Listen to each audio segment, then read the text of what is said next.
Alimlər gözəl 10 dənə gözəl səbəblər gətiriblər ki, yığıblar, cəm ediblər ki, Allah Subhanahu wa Ta'aləni razı salan 10 dənə gözəl əməli xatırlayırlar. Və istəyərdim ki, onları öz nəfsimə, sonra da sizlərə qısa bir xatırlatma edim.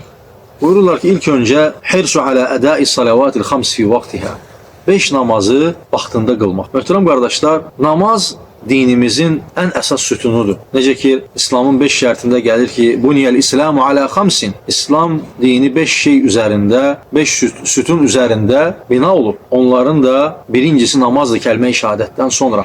Ona görə buyururlar ki, Allah Subhanahu wa Ta'ala ən sevimli əməllərdən və Rəbbimizi razı salan əməllərin başında gəlir ki, vaxtında qılınan namaz. Və baxaq görək biz namazı vaxtında qıla bilirikmi? Evdə olarkən, xüsusən sübh namazını və bəzi məqamlarda görürsən mömin gecikir, namazlarını gecikdirir.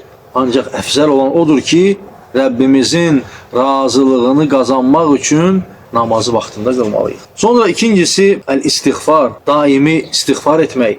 Allah Subhanahu wa Ta'ala'dan bağışlanma istəmək. Çünki istiğfar ruzini genişləndirir və cənnətə girməyimizə səbəb olur. Və Allah Subhanahu wa Ta'ala'nın ən sevimli və həmçinin ən razı qaldığı əməllərdən birisidir. İstiğfar etmək, bağışlanma istəmək. Çünki hər bir Adəm övladı günah edir. Necə ki Allah Resulü sallallahu aleyhi və səlləm buyurur ki, kullu bəni Adəmə xatta, hər bir Adəm övladı xətakardır. Və sonra buyurur ki, və xayrul xattainə təvvabun, xəta edənlərin ən xeyirliləri tövbə edənlərdir. Və sonra üçüncüsü, Rəbbimizi razı salacaq əməllərdən üçüncüsü əs-sadaqa, sədəqə vermək. Necə ki buyurulur ki, əs-sadaqatu tutfi'u ğadaballahi azza və cəl. Sədəqə Allah Subhanahu wa Ta'ala'nın qəzəbini söndürür. Və sonra Allah Resulü sallallahu aleyhi və səlləm buyurur ki, tədəvu mardakum bis-sadaqa, xəstələrinizi sədəqə ilə müalicə edin. Sədəqə fəzilətli əməldir və Allah Subhanahu wa Ta'ala'nın